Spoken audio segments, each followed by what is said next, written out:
चंद्रशेखर रावण के गुर्गों को UP police ने बना दिया मुर्गा। प्रयागराज में हिंसा के बाद भीम आर्मी पर चला योगी का डंडा। 600 लोगों पर एफआईआर, गैंगस्टर एनएसए की कार्रवाई, लाइन में लगकर पुलिस ने बनाया मुर्गा। क्यों रोने लगे चंद्रशेखर रावण? भीम आर्मी के उपद्रवियों को पुलिस ने घेरा, योगी ने दिया ऑर्डर, पकड़ा गया प्रयागराज हिंसा का असली मास्टरमाइंड। चंद्रशेखर रावण ने भी नहीं सोचा रहा होगा कि उनकी एक गलती का अंजाम ये होगा। ये दो तस्वीरें देखिए, एक तरफ भीम आर्मी के उपद्रवी पुलिस को निशाना बना रहे हैं, गाड़ियां फूंक रहे हैं, प्रयागराज की सड़कों पर इंसाफ के नाम पर उपद्रव मचा रहे हैं, लेकिन कुछ ही देर में यूपी पुलिस ने सभी को लाइन में लगाकर मुर्गा बना दिया।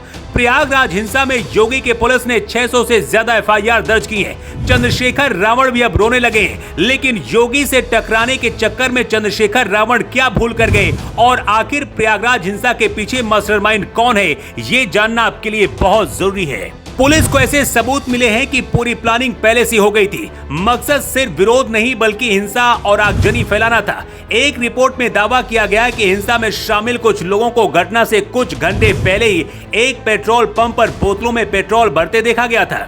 इस खुलासे के बाद पुलिस ने जांच का दायरा और भी ज्यादा बढ़ा दिया है। सबसे पहले आपको बताते हैं कि आखिर इसकी शुरुआत क्यों हुई।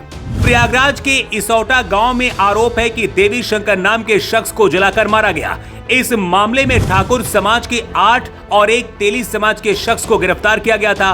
पुलिस अपना काम कर रही थी और तेजी से जांच भी हो रही है, लेकिन राजनीतिक रोटियां सेकने के लिए चंद्रशेखर रावण की एंट्री होती है। यूपी पुलिस को पहले से इस बात का शक था कि हिंसा हो सकती है, इसलिए चंद्रशेखर रावण को पुलिस ने प्रयागराज में रोक दिया।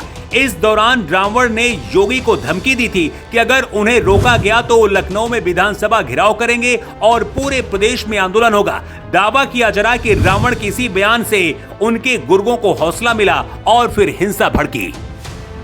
चंद्रशेखर रावण को हाउस अरेस्ट किया गया, जिसके बाद लगभग 5000 समर्थक, जिनमें भीम आर्मी के कार्यकर्ता शामिल थे, करछना इलाके में सड़कों पर प्रदर्शन किया। पुलिस की गाड़ियों, प्राइवेट वाहन और सरकारी बसों पर पथराव किया, आगजनी हुई और पुलिस पत्रकारों समेत कई लोग घायल हुए।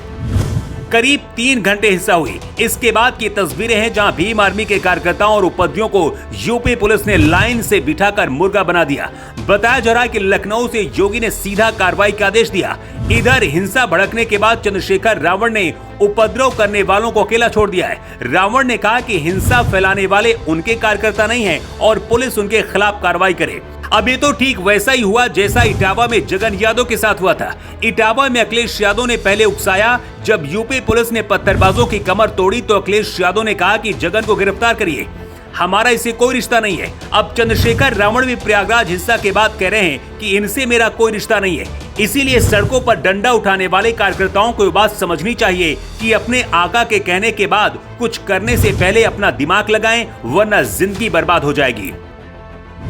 प्रयागराज हिंसा के बाद भीम आर्मी के कार्यकर्ताओं को यूपी पुलिस ने घेरकर कुछ इस तरह से सरेंडर कराया। कुछ को मुर्गा बनाया गया तो कुछ को कान पकड़ाकर माफी मांगकर छोड़ दिया गया, लेकिन 600 लोगों के खिलाफ कार्रवाई की गई है। इसमें भीम आर्मी और आजाद समाज पार्टी से जुड़े कार्यकर्ता और नेता शामिल है।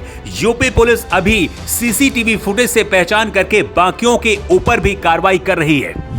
गिरफ्तार आरोपियों में भीम आर्मी के तहसील अध्यक्ष और उपाध्यक्ष के नाम भी शामिल है, लेकिन दोनों फरार हो गए हैं और पुलिस अभी तक नहीं पकड़ पा रही है। दावा है कि पहले से ही पूरी तैयारी इन्हीं ने करवाई थी। डीसीपी विवेक चंद्र यादव ने बताया कि हिंसा की योजना पहले से बनाई गई थी और इसमें शामिल लोगों की पहचान की जा रही है। कुछ को जेल भेजा जा चुका है, बाकियों को भी जल्द पकड़ा जाएगा।